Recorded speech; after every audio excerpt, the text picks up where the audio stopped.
This is Kugan Cassius Rifle TV. We're in Newcastle here, outside the train station. With me I've got Francis Warren. Okay. Hi Francis.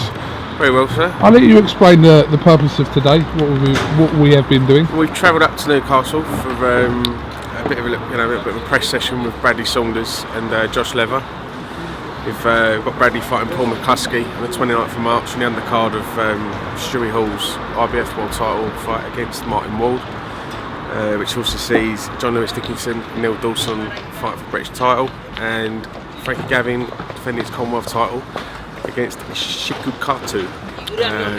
So it's going to be a great card, but the purpose of today was to talk about Bradley Saunders and Josh Lever. It's always been said over the last few years since Khan and Salita that top level boxing hasn't been enough of in the North East, and this is really bringing it back, isn't it? Well, there's plenty of talented kids up here and passionate supporters, so it's been a long time coming. I know there's some local promoters have been doing their thing up here, and fair play to them for keeping it going, but we wanted to bring up top quality world title level fights again. We came up here last year with Bradley Saunders on a non-TV show in an 8-rounder, and we managed to shift in 1,500 tickets just in an 8-rounder. So sort of that proved Bradley's point, Tracy Saunders' point, made a big believer out of everyone that we could make a big success of things up here. And then with Stewie Hall winning their world title in such dramatic fashion as he did, and it's resulted in us being able to do an arena show up here. So Box Nation have thrown their support behind it. Dennis Hobson has thrown his support behind it with Stewie Hall, and we've combined forces, and hopefully it'll be a bit of a superpower up here on the 29th of March. Can you explain how Martin Ward was in contention to challenge Stuart Hall for the RBF title? It's voluntary defence. Put the application in, or Dennis Hobson put the application in, and it was approved. It's pretty simple, really. Was there anyone else ever in the running to be a voluntary? There was a few other names batted about, but Martin was the one that stood out the most, considering it was a local derby.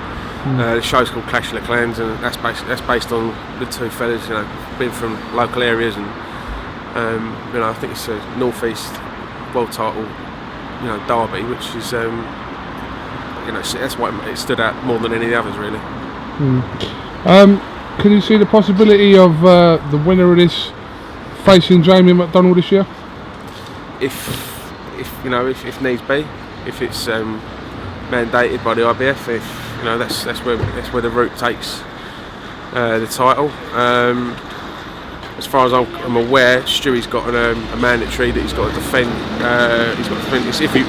The winner has got to do a mandatory. I think by the end of June. So where that falls in with that, but we're not worried about Jamie McDonald. We're worried about Stewie Hall and Martin Ward. Neil Dawson and John Lewis Dickinson in the British title fight. Neil Dawson obviously spectacularly knocking out Tony Conquest. Everyone. Yeah, but put himself right on the scene of that weight division, didn't he? Yeah, I don't think many people knew about Neil. No disrespect, Neil. He's a lovely fella and he's got dynamite in his fists. But I think a lot of people were expecting Tony to box Neil probably to a points victory on that night. But Neil didn't let him get out of the traps and done a good job on him. And after what Tony did on Saturday, shows what a good fighter Neil is, considering how well Tony boxed on Saturday at York Hall. So fair play to Neil, and he's continued to build on that success. But he's fighting a guy in Dickinson who many believe is a top quality operator and should get to at least European level. So Neil's got it all to prove. But it's going to be a great fight. Frankie Gavin will defend his Commonwealth title, you said, on this bill. Any word of any potential opponent for Frankie? It's I'm going to have to try and get the pronunciation. It's Shikukatu. He's ranked number 14 by the WBO, so he'll be defending against him.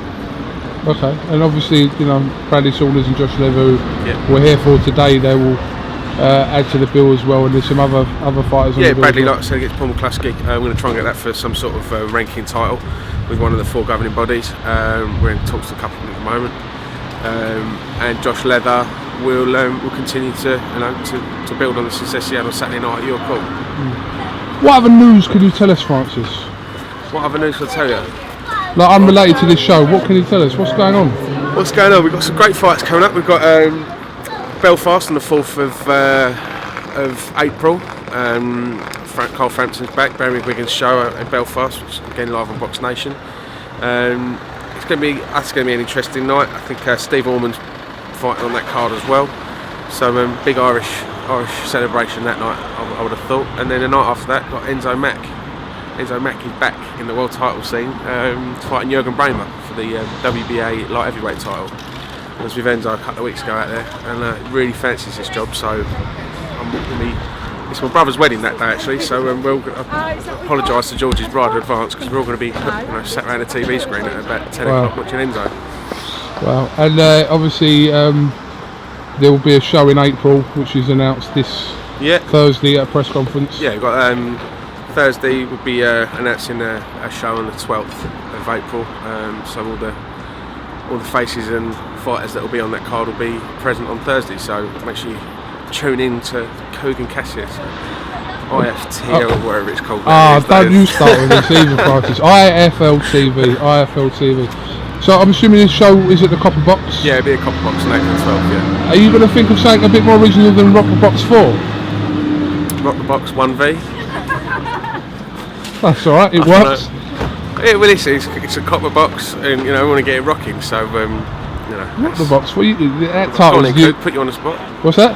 Makes the marketing maestro. I don't know. Come on, you come up with IFTL DVD. I've got to see who's on the bill first. That's what I mean. We've got to wait till Thursday. See who's on the bill. We'll have a Rock the Box off, and then work it out. And then obviously the summer we're anticipating this big heavyweight showdown between Fury and Chisora. Hopefully we can get that done. They both seem to want it. Both camps have been talking a good game so far. I think some of Tyson's comments after his victory last week, especially on this channel, were quite interesting. Derek's definitely keen to avenge his defeat from a couple of years ago. He's in fantastic shape, best shape of his career. He's straight back in the gym again this week. So in anticipation of that big fight in the summer. We know that Tyson will fight before the summer in April. Do you anticipate Chisora also fighting before? I'm not sure if Derek will or not. He's boxed 5 times in just over 12 months. So he's and he's had a long hard fight against Kevin Johnson in his last one. So I'm not sure if he's had a week off. I think he's ticking, like I said, he's ticking over again in the gym now. And I think he would really benefit from having a proper, really nice long camp and getting into the best shape you can for this one. Alright, listen Francis, thanks for talking to us. We've got a train to get, so let's get on it. True, let's go. Thank you very much. Cheers, Coop.